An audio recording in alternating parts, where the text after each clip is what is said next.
Hey, this is Now You Try, a podcast about self-sufficiency, sustainability, craftsmanship, and everything it takes to do it yourself. You wanted to say haptics and sounded smart, but I didn't turn the recorder on before you said haptics. Damn it. So now it sounds like I said it first.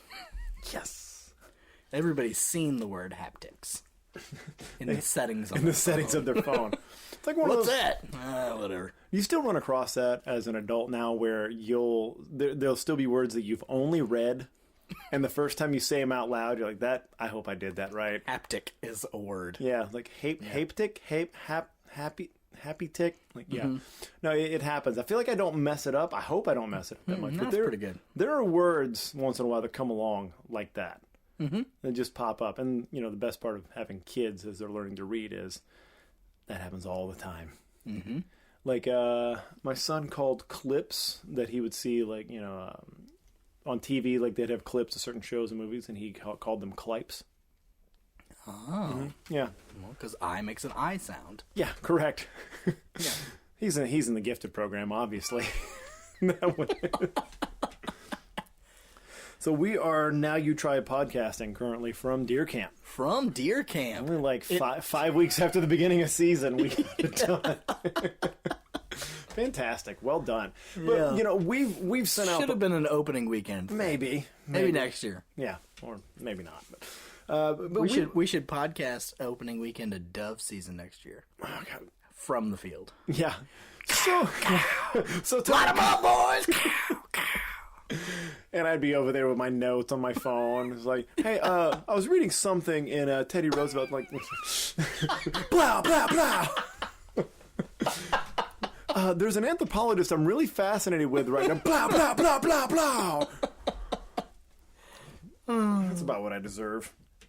Sure. Yeah. So, yeah, it's deer camp. We're finally getting it done. Man. Yeah. It's nice. Well, getting it done, getting a podcast done at deer camp. We're not getting it done. No, it's the first night. Dude, it was super still. It was so weird. There was no wind. Yeah. And I am certain that is why we didn't see it. Because we were both sitting at spots where we have camera action. Oh, all the time.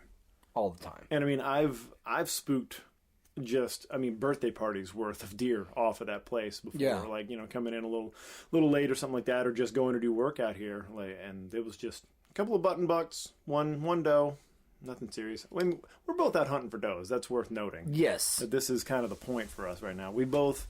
I got a good buck. Yep. A couple weeks ago. You also got a buck, which was a good buck for you, and. And then, so in the interest of maintaining, you know, a new lease, like we're doing a new piece of land, we're doe hunting now. Yeah, we're doe hunting now. Yeah, we're trying to fill out some of those doe tags. So And the freezer. Yeah, freezer's looking good right now. I'm pretty happy, but there's some room. We'll be all right. Well, right now all the meat is all the way at the bottom of the freezer. That's true. I don't want to have to lean into the freezer to grab That is meat. a lot of work. Yeah. No, I just want to open it and pull something right off the top. Yeah. No, and you're all about efficiency. I know that. Yeah.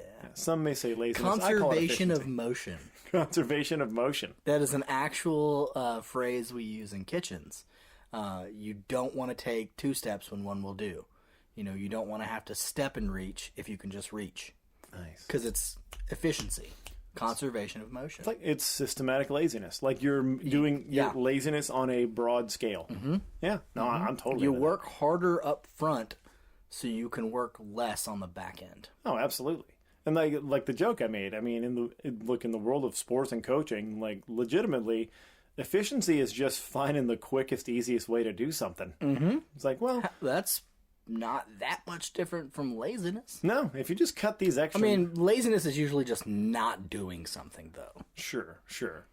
But you know, if you're dynamic in your laziness, you can be lazy while you're doing stuff too. I think there's, you know, you have to be flexible. You have to be able to move in and out. Fast twitch lazy. So we are Sports also term. Sports. Very good. Type. A little bit of type 2 laziness right there. But it's also worth noting that we're both out here, and the reason we're staying up, you know, into the wee hours here to podcast is we're going to go out and look for some pigs. Yeah. We both got some night lights, not for sleep. I got my own night light for sleeping, but also night lights for looking for pigs. You know, hook those up. and we're looking for them. Now, the reason I'm looking for mine, I know you just love I know you love. They're delicious. Yeah, they're like you love every part of the pig, rooter to tutor. That's your animal right there. There's literally a YouTube video of Luke and our buddy Greg, who was on the podcast last episode, just taking a pig apart in fast motion. It's awesome. I love that one. That's a great video. Yeah, it is.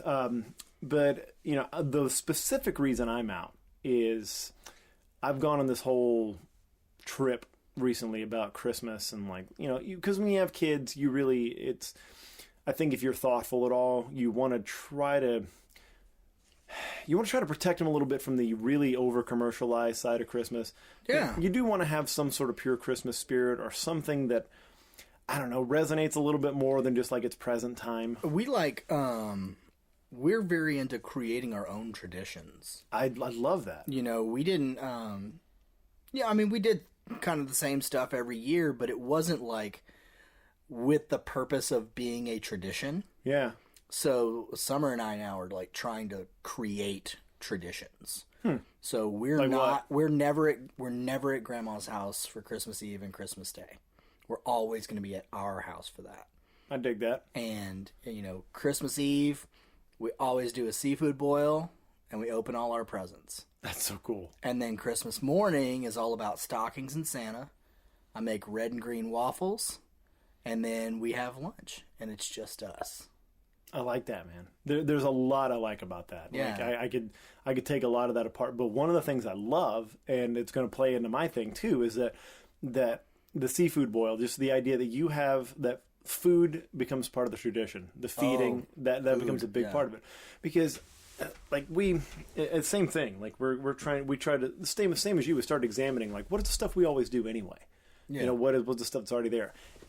But one interesting thing besides the food that you mentioned is you open all the presents on Christmas Eve, and then Christmas morning is for Santa and stockings. Yeah. Like that.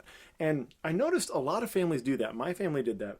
You and I are, as we discussed earlier in the campfire, from firm hillbilly redneck stock. Yeah.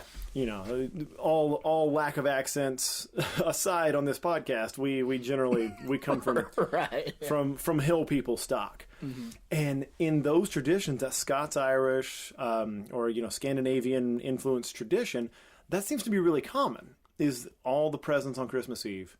And then morning is for surprises or when whatever magical being visits. Yeah. And so I started looking into these kind of traditions because when my approach was, not exactly the same as yours to where I wanted to create traditions. I wanted to find traditions that had some grounding in where we come from. We live in the era of ancestry DNA. Where you can look back and see kind of your general migration pattern or have an idea or do your name history and stuff. So knowing that we have that kind of, Scots, Irish, English, and a decent amount of Scandinavian, Nordic, Norman stuff, I started looking at, okay, what are those Christmas traditions? And I mean, those are the folks that invented Christmas. Before there was a Christ in Christmas, they were doing this. When they were pagans, this was the winter equinox. This was a big celebration of, hey, successful harvest. Now we got to all spend a bunch of time together, huddled up and not dying. Yeah. So I started looking at that kind of stuff. And the Christmas Eve thing is one in Scandinavian countries still that's the norm, that all the gifts are given on Christmas Eve. Huh. And maybe there'll be a surprise on Christmas morning. And I bet, just like me, you probably did that growing up. You didn't even know why. Yeah. I didn't know why. I had no idea why we were doing that, why that was a thing.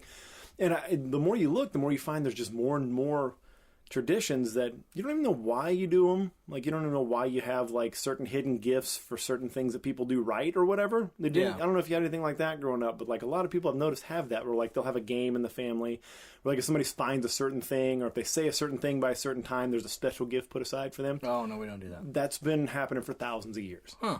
It's in Nordic cultures, a lot of times there's a rice pudding that they serve with almonds and all sorts of stuff, and or one of the or it's something like one of the bowls of pudding will have an almond in it or something like that, and the one that gets the almond gets a gift. That kind of stuff has existed for thousands of years. Interesting. Yeah. So anyway, I go off on that long-winded thing to say that one of the ones that really stuck out to me because it's hunting season right now is that the traditional meal, especially Nordic people, was to sacrifice a boar and to have a ham as part of the Christmas feast, or just the whole boar. Yeah. In more modern times, it's the ham. Whatever. That's kind of the classic meal. And I don't know about you. Have you ever done turkey for Christmas? Has that been a thing? So it's interesting that you say that because it's not something we really did much that I remember. Yeah. But I hear a lot of people talking about, like, I'm not doing turkey for Christmas this year. I'm not doing, like, I was like, but that's not really something that we did. Yeah. I don't know how it's a carryover. Probably from that buy one, get one. You know, Maybe it is. You buy one at Thanksgiving, get a free one. Like, we got a turkey in the freezer, man. That's so pragmatic. And hey, good job, Butterball. You know? Yeah. Good job. Well done. Keeping our name in your mouth. Except for those little pop thermometers. This is quick public service announcement. The pop thermometer is going to come out at like 180 degrees. At that point, your turkey is at least 15 degrees overcooked. That's why turkey's always dry. Yeah. And that's because the good folks at Butterball are just trying to make absolute sure that nobody gets sick off a raw turkey. Correct. We will let you cook it into a piece of coal. To death. Yeah. And they make you believe that turkey's just always dry.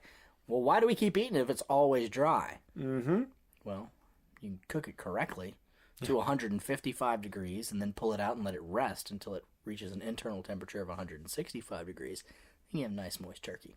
Yeah, it's amazing. Also, we rubbed turkey down with mayonnaise this year. Have you ever done that? No! It's a thing. People have been doing it for a long time, and it really caught on recently. So I decided to give it a go. Rubbing down with mayonnaise. You rub it. I mean, it's oil. It's oil and egg. So basically, it's self-basting. So you don't have to baste the turkey. So you've probably heard about people will rub the turkey down with like butter between the meat and the skin. Sure, yeah. That's a thing. It's considerably more expensive and a lot of work. Yeah. So we just rubbed the turkeys down with mayonnaise and then seasoned them and then roasted them and impossibly crispy skin. I was about to ask about the skin. Like, that was the first when thing I went to came cut the mind. leg off, it went. See, I blew it. I blew it on the skin for mine. Like I brined. Yeah. I mean, no, I messed it up. The skin was not good on mine. Like it was patchy. Like it was crispy in some places. I brined and then just. So another trick is you get a little creme brulee torch.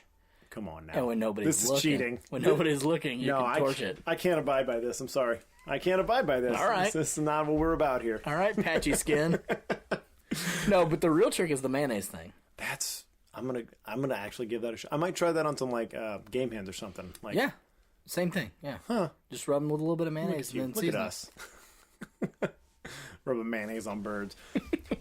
So what I wanted though is I wanted to have that traditional meal. I wanted to have that boar. I wanted to have the pig, and obviously I can take my pick of hams. There's honey baked ham. There's all sorts of great hams out there. But how much cooler is it to put it on the table when you wanted it? Absolutely. So that's the idea for being out here. So one of the reasons I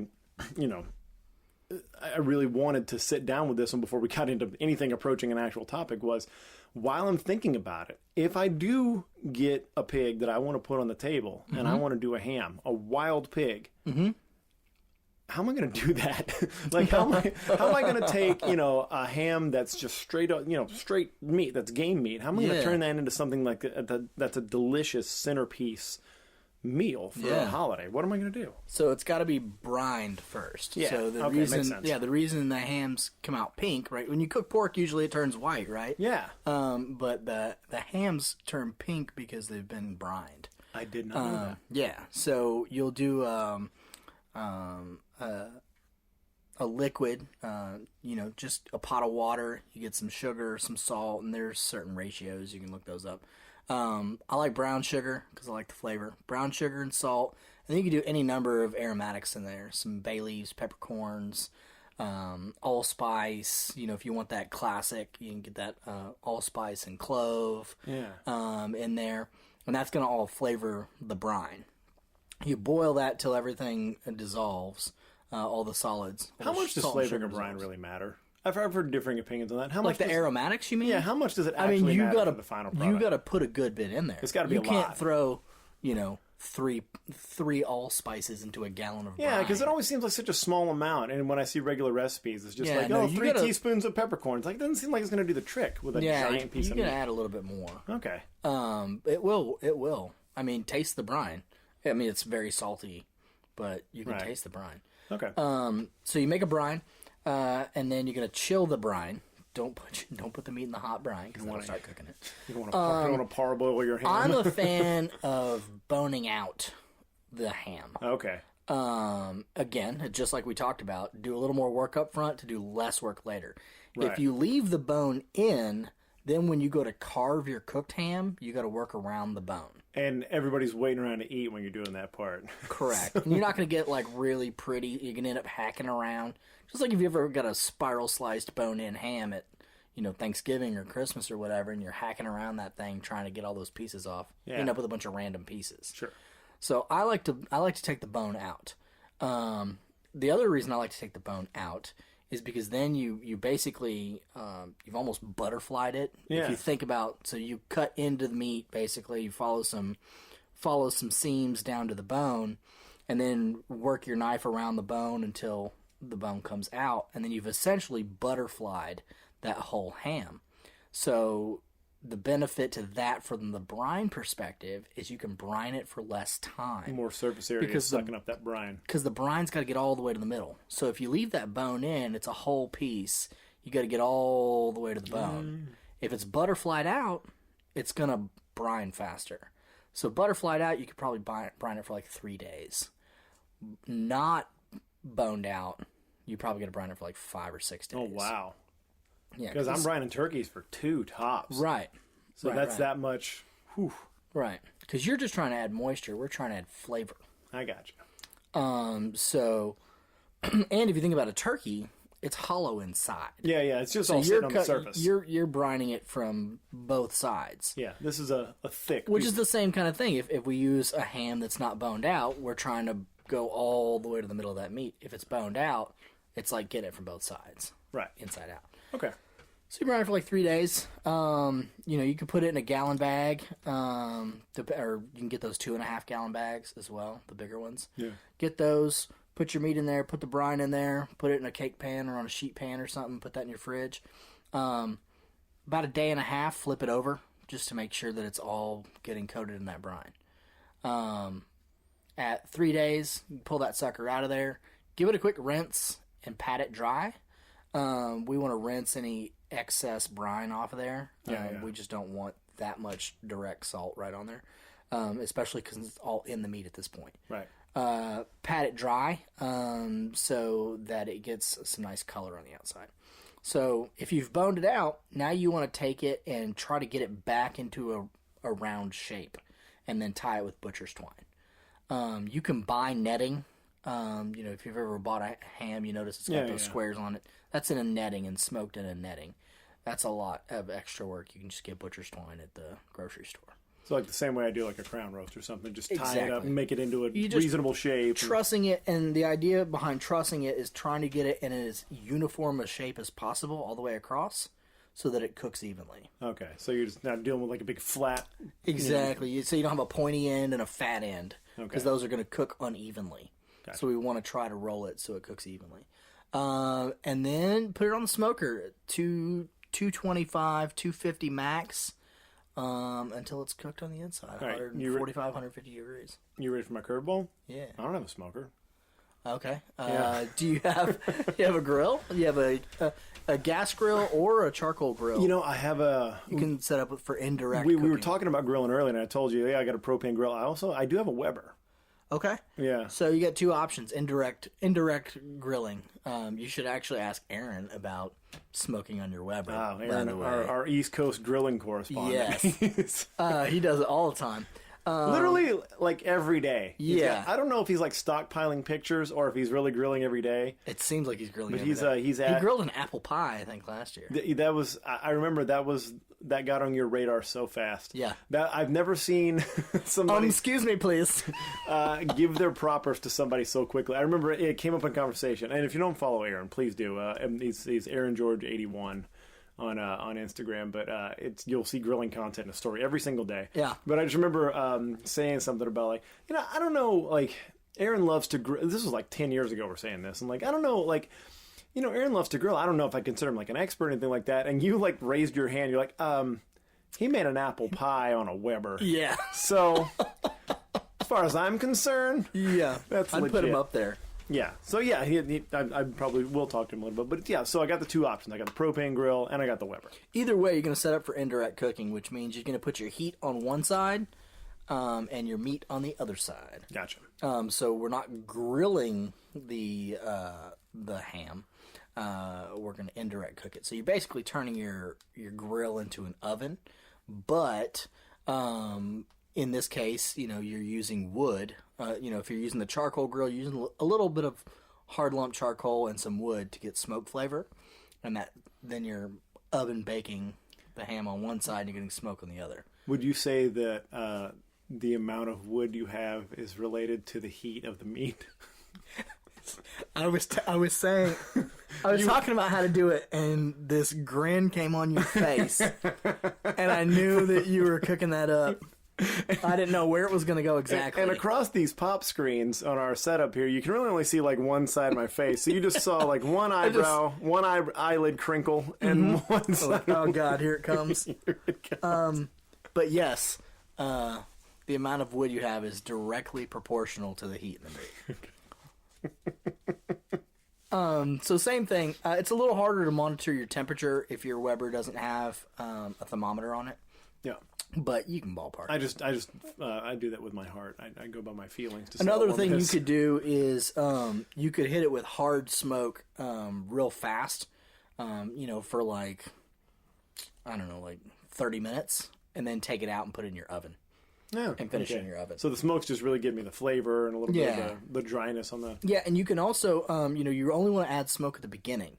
You don't want to smoke it the whole time, because then it can get over smoky. And you don't want it to taste like the inside of your smoker. You just want some smoke on it. So if you're doing it on a propane grill, you can take a piece of foil and wrap up some wood chips in it, and then stab a bunch of holes, and then put that over the grates and get the heat going on that, and it'll start smoking. And usually with a propane grill, you've got a thermometer on it, so you can kind of monitor. It's important to note that thermometer is at, it's...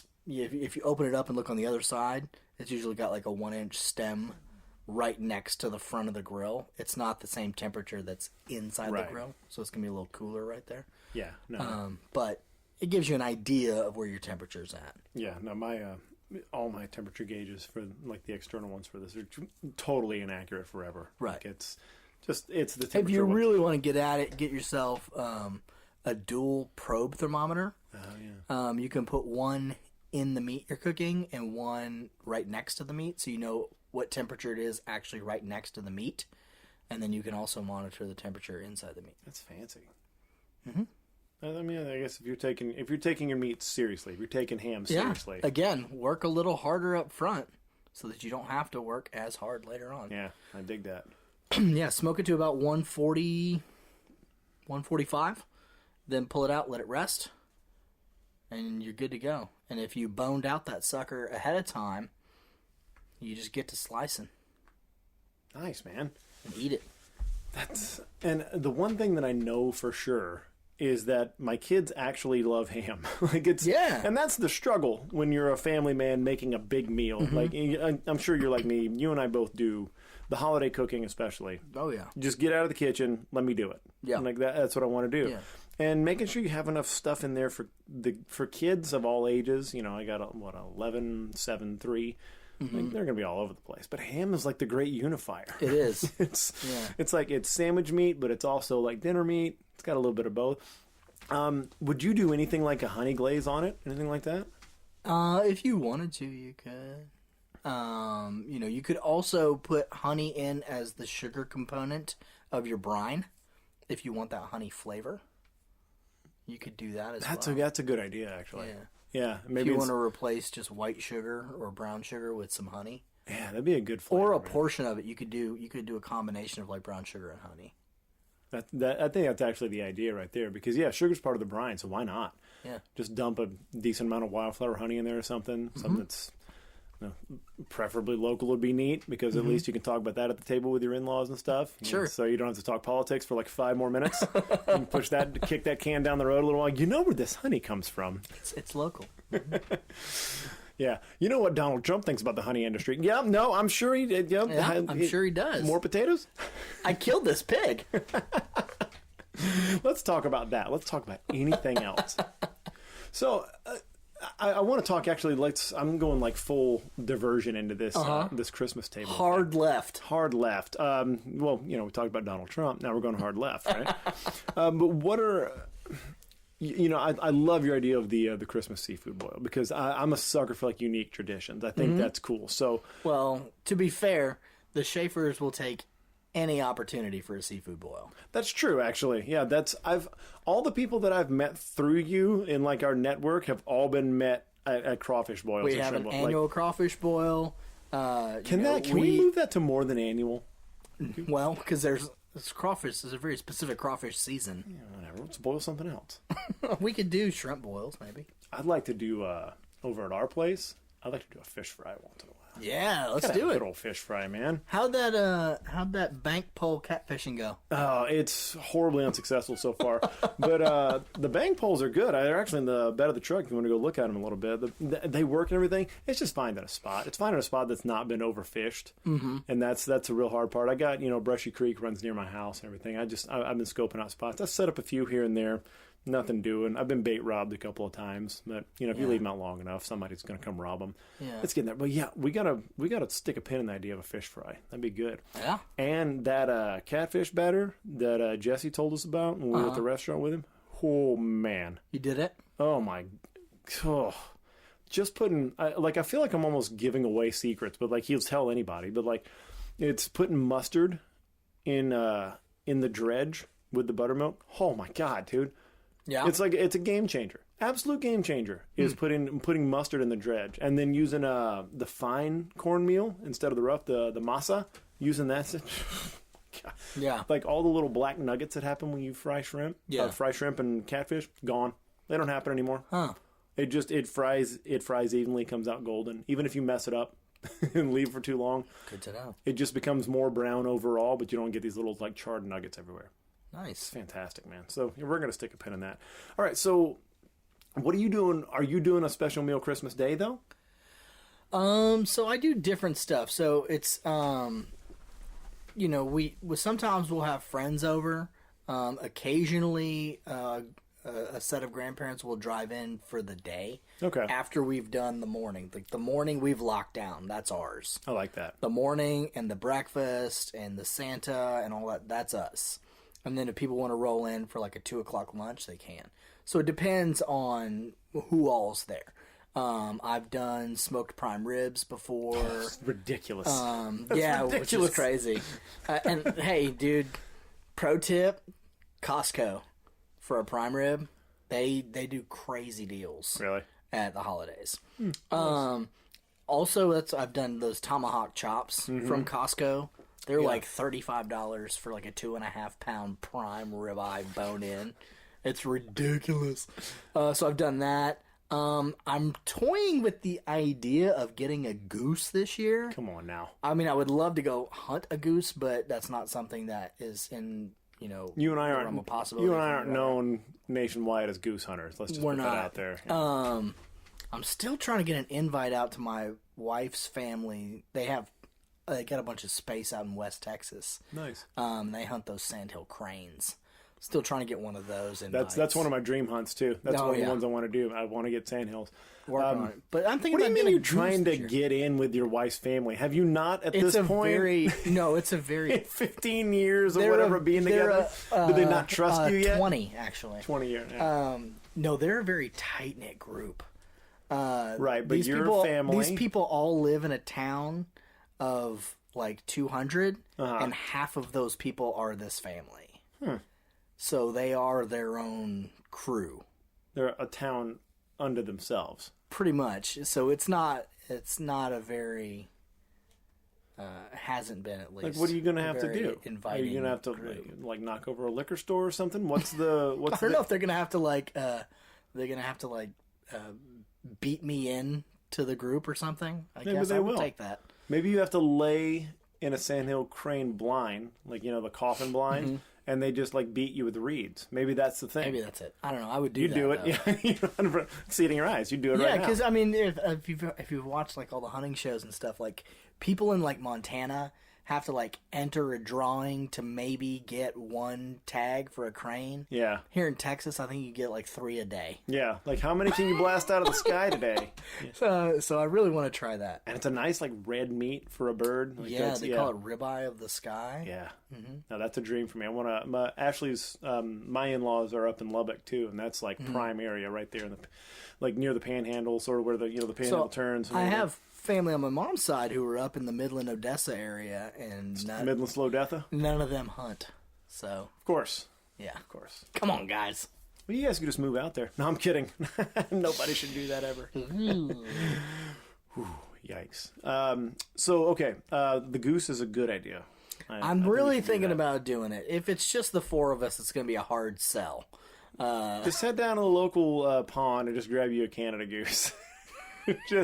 just grab one, throw a leash on it, and bring it back to the house. Yeah. Yeah. You can just go to Central Market and get a goose. I guess that's a good point. Yeah. Yeah. Yeah, that's not as good a story. I might do it, and I'll just sit there and eat a goose, and everybody else can just have whatever. Just watch you. You guys enjoy the yams. Yeah, I'm gonna eat this whole goose. The whole goose for myself. You guys get to watch me. What are you doing? Well, hopefully a ham is the idea. So one thing that going back to, I really do get. I've become a stickler for this kind of like my cultural heritage kind of thing, like trying to find that stuff. And because there's so much English, my name is English for Pete's sake. Like it's for the king's sake. Sorry, for the queen's sake. I have an English last name, so I figure like, what's something that's just like super old school English that I could make? Because most English cuisine that's modern is they're known for not having great cuisine. Yeah, I mean they have decent breakfasts. We got to give them that. They put beans and sausage and eggs on a plate. I'm not going to get any complaints. And tomato, I think. We don't have to talk about the tomato. It's fine. No, tomato with scrambled egg is a great combination. It is. That's actually a little bit of acidity from the right tomato. It's nice. The right tomato. This is turning into a total Food Network episode. Yeah, I love absolutely. It. But yeah, no, tomato with egg. That's a hill I'll die on. I eat that all the time. Yeah, it's good. You grill them up a little bit. You half it. Grape tomatoes are great, by the way. If you're in a hurry, Romas even work decently. They're not sure. Yeah, but they're fine. You just grill the flat face of it. Leave it on there when you're making the eggs. Whew. Man, delicious caramelization on there. So, yeah, what was the question again? But no, so English tradition. So English tradition that I'm doing is Yorkshire pudding. Oh, dude, I made it 2 years in a row now. And are you just making them in a muffin tin, or do you have a Yorkshire pudding? No, I'm making them in a muffin tin. Oh, come on now! You get one on Amazon. I know. All right, fine. Well, now you know what to give me for Christmas. There you go. Let's add that to the list. So with the Yorkshire pudding, though, like what I loved about it is that it's like I always. Like you actually learn like how to make food and do it well. I just learn what the story of food is and half-ass the food so I can talk about the food at the table. Yeah. I distract people from how mediocre my food is by knowing like, you know what the tradition behind this is. Beautiful. So Yorkshire pudding is just, I mean, it's just it's plain out. It's just bread basically. It's just you're just making a very liquid dough is what you're making. Yeah. Like it's a batter, really. It's a batter. That's right. You're making watery batter. Do you make it in a blender? No. Do it by hand. You should make it in a blender. Why are you doing this right now? We used to make them. I used to work at a gastropub. Oh yeah, and we made them. We made them with beef fat. Too. Yeah. So the thing about them, that's I want to ask you about that too. So the traditional way was this was like inn food, INN. This was like, that was the place. There were no restaurants for most of like, European history. Like it wasn't like you had an inn. This was a place where you stayed, but they also served food. Yeah. In like the downstairs area near the kitchen, they served food. Restoratives. That's why it's called a restaurant. Oh, man, well done. God, I forget who I'm dealing with here sometimes. A man who's literally loaned me textbooks about restaurants before.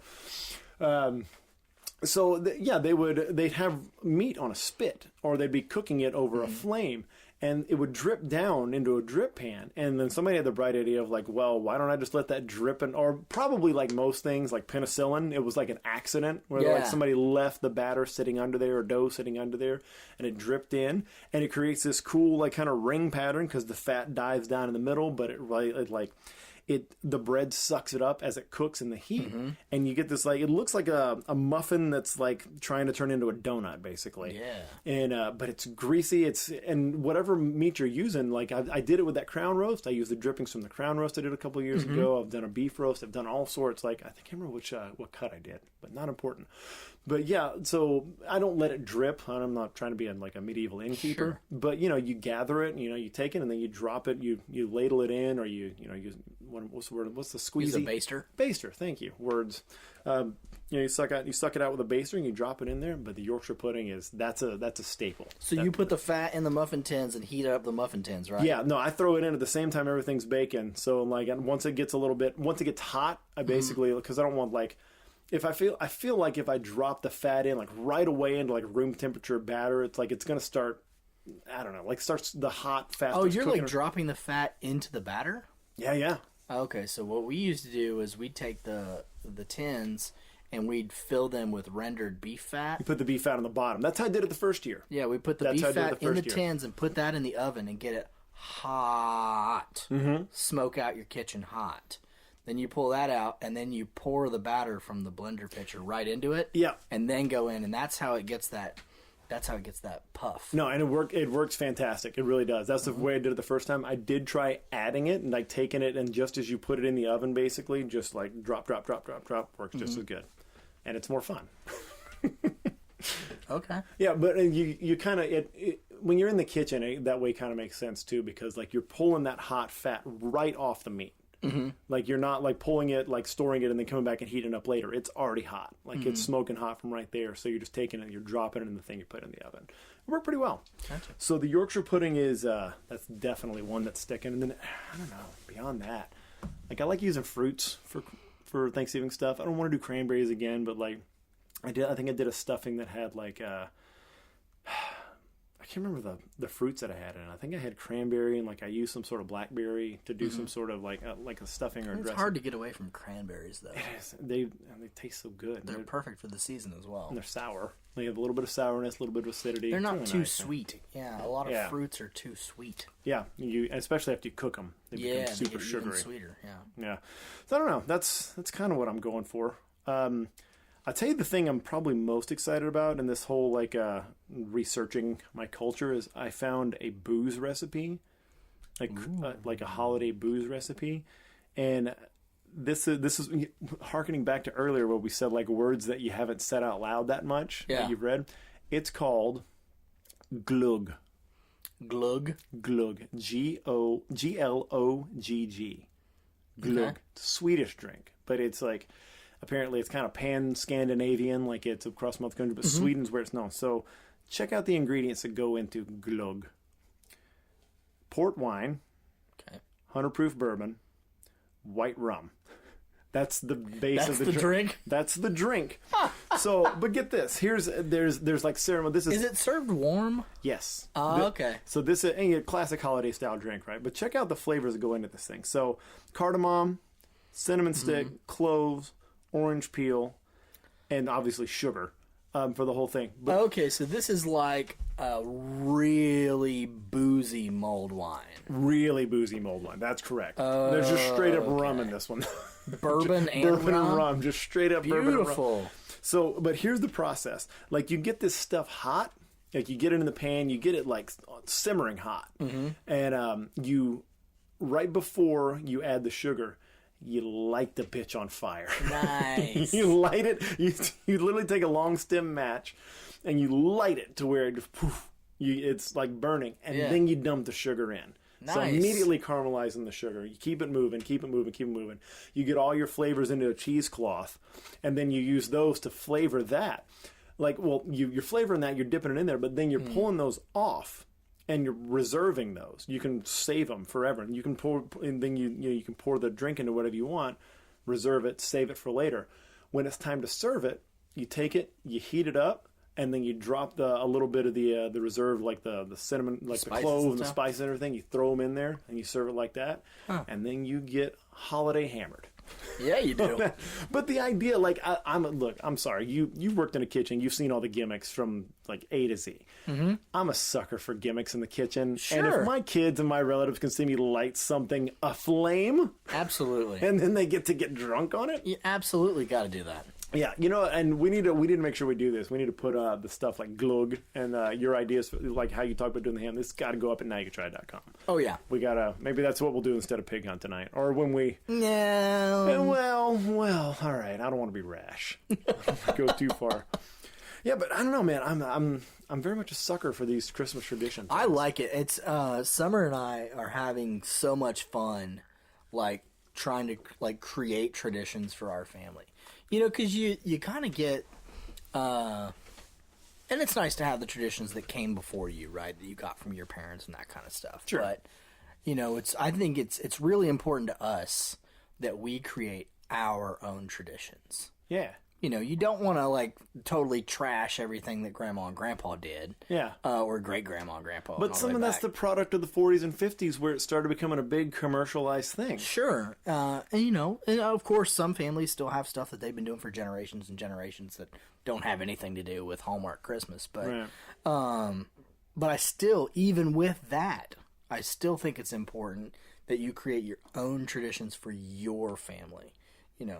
Obviously grandmas and grandpas and aunts and uncles are all part of the family, but I'm talking about mom and dad and kids. Yeah. You got to have your traditions, things that you got that are yours. I think that's very important because those are the things I think that then you want your kids to pass those on to their kids. Absolutely. And of course, I'm going to want them to I'm going to encourage them to have their own traditions as well, because I think that's, as much as extended family is important, I think it's really important to, celebrate that nuclear family. Yeah, well, and I think that's incredibly wise because in the way that we live now, most times the type of lifestyle we live is that, your nuclear family, the immediate family, are the ones you live with every day. Yeah. 500 years ago, you lived with your extended family. So the holidays had to include everybody for that reason. Mm-hmm. But it's just not the realism now to where, whether we want to believe it or not, like, your grandparents live in a different house in a different city or just across town or even down the street, but they live in a different space. And there's not an interdependence thing going on to where, like, hey... It's not like Charlie and the Chocolate Factory. Right? Correct. Where everybody sleeps in one bed. Except for the one uncle who's faking it. Totally. He can fuck right off for Christmas. He's not getting anything. Also, Charlie cheated. Why does he get the Chocolate Factory? He also broke the rules. That's true, he did. How is his infraction less than everyone else's? Well, I think you can make the case that his infraction's incidental and it's not a reflection of who he is. I think the other kids, like Augustus Gloop, it's a gluttony, right? Well, they're all awful. That's true. That's funny. He's less awful. I'll call it Augustus Gloop after we've talked about decadent food and glug the entire time. Like, yeah, he's actually my hero in that movie, to be perfectly honest. Sure, why not? But and you don't have this like, we all work together as an extended family for a successful harvest, and now the hay's literally in the barn. Right. And, we've got enough food, now let's celebrate the equinox together. Like, it's just not like that. Yeah. But and so I think it's important what you're saying is that the people that you cohabitate with, that you spend every day with, that you do struggle and fight with and have joy and have celebration with all the time, like, hey, this is something to count on. This is something that we're doing to signify that this time of year has happened. Yeah. I'm sorry, humans are simple animals in a lot of ways, and I think having, anniversaries, having things that happen with regularity, having things that happen seasonally, I think are important to us as the kind of critter we are. I think we all really enjoy that. That's why you and I have fought so hard to get here in the fall when the weather gets cold, to have the men of our quote-unquote tribes get together and hunt. Yeah. Why in the hell do you and I reasonably need to do this? We don't. We absolutely don't. We're fed. We're fine. Look at us. We got plenty of food. We're fine. But there is something within each one of us that says, like, I need to be with like-minded men or hunters, and I need to go out and hunt, and I need to be out, and I need to be away, and I need to come back victorious and successful with a ham. And that's something that I want my kids to have. I mean, as much as I want my daughter to have it, I don't know. Sure. But I got that buck last week, and I cooked up the tenderloins, and we were eating them. And, you know, my daughter was like, she's kind of half kidding with me. She's like, "Oh, Dad," and being extra dramatic just for fun. Sadie, why'd you extra dramatic? A little bit. That's insane. "Oh, why'd you have to kill that deer?" And, you know, it's kind of tongue in cheek with a wink, you know. And Sam, 3 years old, "Daddy went and killed a deer so that we could eat it. I like deer." Wow. 3 years old. And he's my dude. I got it locked in. Yeah, he gets it better than I did at 30. Yeah, brainwash complete. You did it, man. I did it. I'm proud of you. Yeah, and I got him a Nerf rifle for Christmas too. I saw that. I really think indoctrination. I think he's gonna have problems with that caliber. I think it's not gonna do the job. I think more of the problems are gonna be is me getting out here without him. He doesn't understand why he can't come yet. That's awesome, dude. I actually can't wait to have the boys out here. Evan just turned 11. Like this last weekend before this one, and he was almost going to come out tonight, but he partied with his friends a little late, and I asked him flat out because he likes me and he's come out here once already, and I asked him, you know, is this something you want to do?